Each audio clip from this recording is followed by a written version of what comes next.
আসসালামু আলাইকুম ওয়া রাহমাতুল্লাহি ওয়া বারাকাতুহু।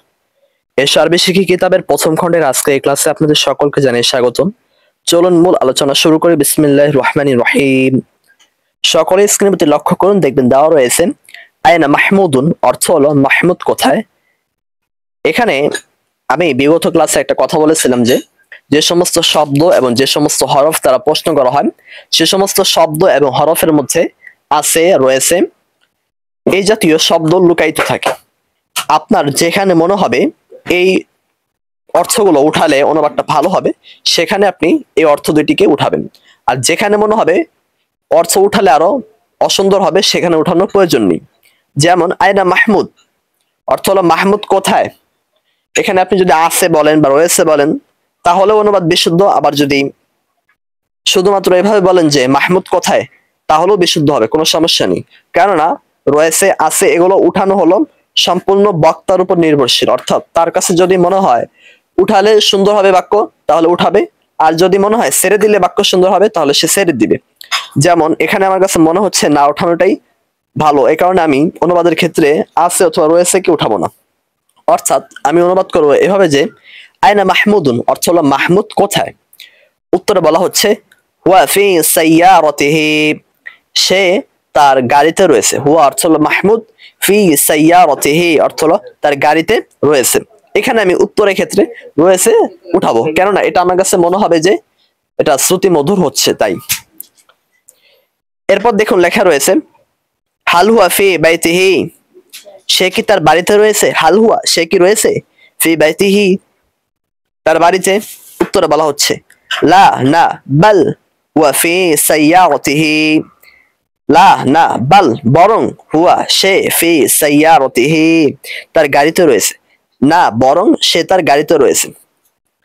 আমাদের মধ্যে অনেকে একটা ভুল করে থাকেন, সেটা হলো কোনটা হরফুল ইস্তেফাম আর কোনটা ইসমুল ইস্তেফাম এটা তারা জট পাকিয়ে ফেলে, অর্থাৎ তাদের মনে থাকে না।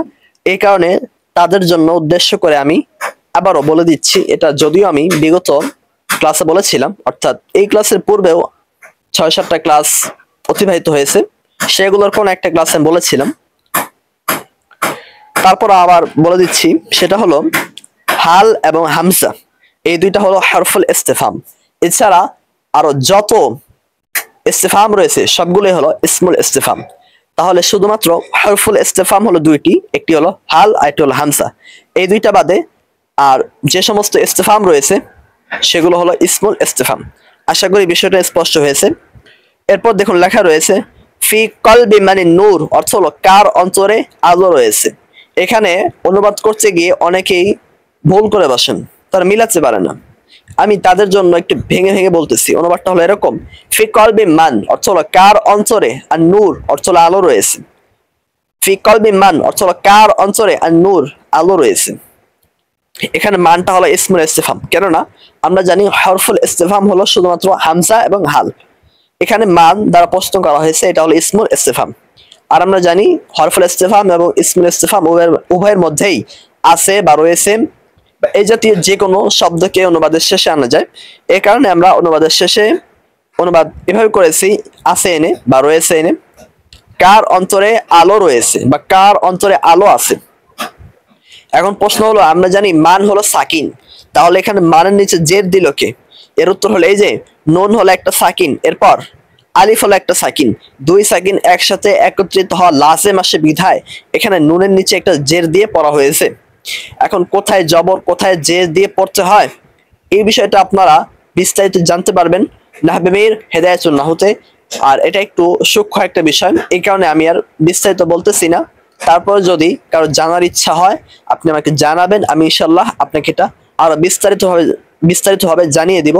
তবে আপাতত এতটুকুই মনে রাখুন, যেখানে আমি বলবো এখানে জের, যেখানে আমি বলবো জবর সেখানে আপনারা জের জবর দিয়ে পড়বেন। এছাড়াও আরো একটা সহজ মাধ্যম হলো, আপনি যখন আমাদের সাথে এই কিতাবটি শেষ করবেন এবং দ্বিতীয় তৃতীয় খণ্ড সম্পূর্ণ শেষ করে ফেলবেন, তখন আপনি যে কোনো ইবারত পড়ার সময় দেখলেই বুঝতে পারবেন কোথায় মানিন মানে কোথায় জের দিয়ে পড়তে হবে, কোথায় জবর দিয়ে, কোথায় পেশ দিয়ে পড়তে হবে, এটা আপনারা বুঝতে পারবেন। আশা করি বিষয়টা স্পষ্ট হয়েছে। ফি কলবি মান অর্থ হলো কার অন্তরে, আর নূর অর্থ হলো আলো। ফি কলবি মানে নূর অর্থ হলো কার অন্তরে আলো রয়েছে। উত্তর আর নূরু ফি কলবিল মুসলিম, আন-নূর অর্থ হলো আলো, ফি কলবিল মুসলিম অর্থ হলো মুসলমানের অন্তরে, আলো মুসলমানের অন্তরে রয়েছে। এরপর দেখুন লেখা রয়েছে ফি কলবি মান অর্থ হলো কার অন্তরে, আয-যুলমাতু অর্থ হলো অন্ধকার, ফি কলবি মানে যুলমাতু অর্থ হলো কার অন্তরে অন্ধকার রয়েছে। উত্তর আয-যুলমাতু ফি কলবিল কাফিরি, অন্ধকার কাফেরের অন্তরে রয়েছে। আয-যুলমাতু অর্থ হলো অন্ধকার, ফি কলবিল কাফিরি অর্থ হলো কাফেরের অন্তরে রয়েছে, অন্ধকার কাফেরের অন্তরে রয়েছে। এখন আপনি আমাকে জিজ্ঞাসা করতে পারেন আয-যুলমাতু ফি কলবিল কাফির, এখানে তো আপনার কোনো ইসমুল ইস্তিফহাম বা হরফুল ইস্তিফহাম কোনটাই নেই, তাহলে আপনি কেন বা কিভাবে আছে অথবা রয়েছে কে অনুবাদের শেষে আনতেছেন?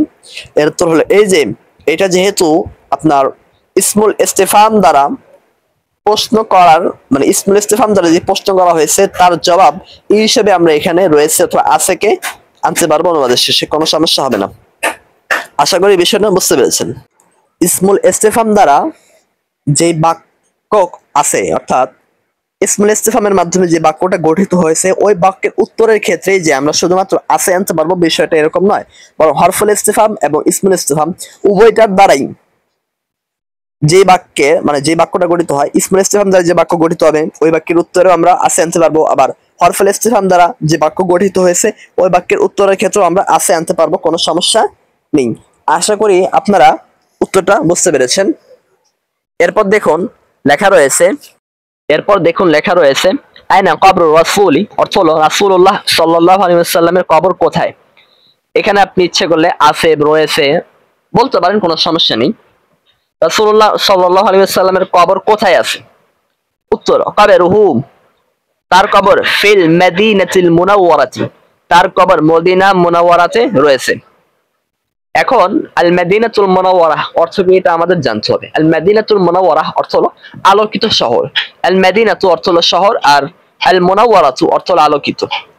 এখন প্রশ্ন হলো এটা অর্থ যদি আলোকিত শহর হয় তাহলে আমরা অনুবাদের ক্ষেত্রে কেন আলোকিত শহর অনুবাদ করি না, আমরা কেন বলি যে তার কবর মদিনা মুনাওয়ারাতে রয়েছে?